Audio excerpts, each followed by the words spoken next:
आज तो मेरी छोनी छोनी प्यारी प्यारी शहजादी सी बच्चियों के लिए बहुत ही प्यारी रेसिपी है। एक रेसिपी में बहुत से फ्लेवर। बिस्मिल्लाहिर्रहमानिर्रहीम, अस्सलाम वालेकुम। कैसे हैं सब जी? आज तो ये बहुत ही स्पेशल सी रेसिपी किस चीज़ की है? गरम मसाले की। हम कुछ मखसूस इंग्रेडिएंट लेंगे, यानी कि कुछ मखसूस गरम मसाले, और इनसे हम 4 मुख्तलिफ रेसिपीज़ और मुख्तलिफ फ्लेवर्स बनाएंगे। अब आप ऐसे करें कि दालचीनी के 2 पीस ले लें 2-2 इंच के, साथ आप 2 टेबलस्पून उसके बीच में ज़ीरा डाल लें। मुझे काला ज़ीरा ज़्यादा अच्छा लगता है, मैं अमूमन वही यूज़ करती हूँ, आगे आपकी मर्ज़ी है। फिर इसमें 2 टेबलस्पून आपने खुश्क धनिया के डाल लेने हैं। खुश्क धनिया जो है वो खाने की जो बहुत एक तेज़ी होती है ना, उसको बड़ा बैलेंस कर देता है, बहुत अच्छा कर देता है खाने के जायके को। ये ज़रूर इस्तेमाल किया करें। बेहतर होगा कि आप इसको अलग से पीस के रख लिया करें, क्योंकि इसके ख़राब होने का अंदेशा ज़्यादा होता है। इस वजह से इसको अगर ज़्यादा दिन के लिए आपने गरम मसाला रखना है तो इसको आप अलग से ही पीस के रखें।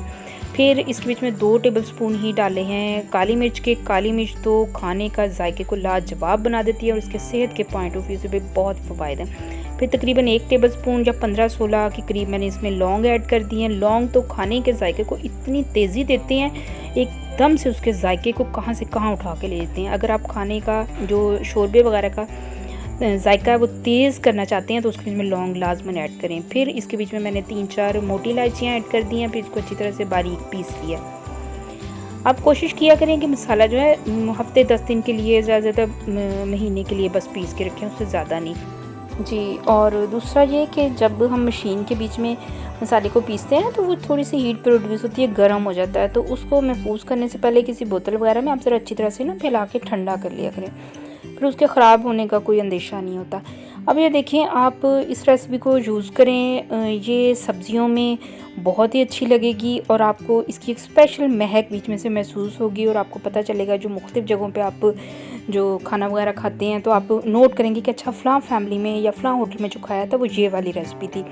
अब ये है कि हमारी दूसरी रेसिपी यही है कि आपने यही वाले सारे मसाले एज़ इट इज़ ले लेने हैं और उनको बहुत हल्की आंच के ऊपर हल्का सा रोस्ट करना है। इतना हल्का रोस्ट करना है कि जस्ट ना आपको फ़ील हो कि हल्की सी कोई खुशबू आई है, और बस आपने उसका कलर नहीं चेंज करना, क्योंकि उसमें जब मसाला जो है हीटअप होगा तो वो ख़ुद ही उसमें रोस्ट होता रहेगा अपनी ही वो हीट के बीच में। आप अगर उसका कलर चेंज करने में लग जाएंगे तो वो बहुत ज़्यादा जल जाएगा और ज़्यादा उसकी कुकिंग हो जाएगी, वो ख़राब हो जाएगा। अब आपने बहुत धीमी सी आंच पे इसको रोस्ट कर लेना है। उसके बाद इसको फैला देना है निकाल के किसी जगह पे, अच्छी तरह से ठंडा करना है। उसके बाद आपने इसे पीसना है, बारीक पीस लें और इसको दोबारा फिर ठंडा करें। ठंडा करने के बाद आप किसी बोतल वगैरह में महफूज करके रखें। जब आप इसको इस्तेमाल करेंगे, सब्जियों वगैरह में इस्तेमाल करें, बहुत ही अच्छा इसका जायका होगा। जब इसे आप इस्तेमाल करेंगी तो आपको इतना मुख्तलिफ इसका जायका लगेगा कि ख़ुद से आप हैरान होंगी कि जो पहले वाली रेसिपी थी बग़ैर रोस्ट किए, उससे बिल्कुल ही डिफरेंट टेस्ट आ गया इसका। ये देखें, होगी ना साड़ी चलाकी ते 2 फ्लेवर तो सानू पता लग भी गए कि की फ्लेवर होंदे ने गरम मसाले दे, ठीक है ना। हुण ना आ रही है मेरी बच्चियों छोनियों साड़ी तीसरी रेसिपी में। ये देखिए, मैं वही चीज़ें डाल रही हूँ जो मैंने पहली और दूसरी रेसिपी में यूज़ की हैं। आपने सारी चीज़ें उसी तरह उसी मिक़दार में डाल लेनी है। उसके बाद अब हम इसमें अपनी थोड़ी सी जो चीज़ें हैं वो चेंज करेंगे, ठीक है। चंद एक इंग्रेडिएंट चेंज करेंगे, उसके बाद ये रेसिपी बहुत ही अच्छी हो जाएगी गोश्त के, हलीम के और दालों के मसाले के लिए, ठीक है। आपने इसके बीच में 2 बादियान के फूल डाल देने हैं। इसका बादियान के फूल का जायका जो बहुत तेज़ होता है, वो बहुत ही अच्छा फ्लेवर दे देगा इसको। इसके बीच में आप थोड़ी सी जावित्री डाल लें, बहुत छोटा सा पीस डालना है। जायफल डाल लें, उसका भी छोटा सा पीस डालना है। ये दोनों जायके को बहुत तेज़ी देती हैं, इसलिए आपने बहुत ज़्यादा नहीं डालना। 3 या 4 के करीब छोटी इलायची डाल लें। मैं अमूमन ये वाले जो इतना तेज़ मसाला ये कम ही इस्तेमाल करती हूँ। अब ये कबाब चीनी या पिपली इसको कहते हैं, ठीक है, लॉन्ग पेपर होती है। आप चाहें तो 1 इसमें ऐड कर लें, ठीक है, ना भी ऐड करें तो कोई बात नहीं, 2 या 3 आप तेज़पात डाल लें इसमें।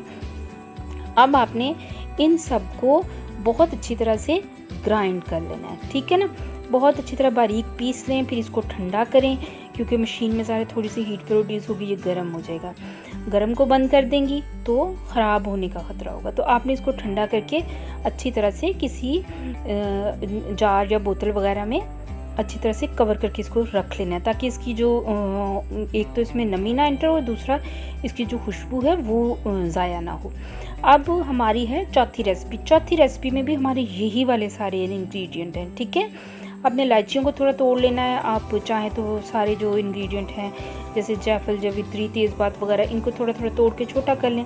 फिर पहली जैसे मैंने आपको बताया था ना कि आपने बहुत हल्की आंच पे रोस्ट करना है, ड्राई रोस्ट। आपने उसी तरह से इस मसाले को भी ड्राई रोस्ट करना है, बहुत हल्की आंच पे, बिल्कुल तेज़ नहीं होने देनी, इसका कलर नहीं चेंज होने देना। आपको थोड़े ही देर के बाद, चंद सेकंड्स के बाद में भी, कि आपको बहुत अच्छी सी बीच में से खुशबू आएगी।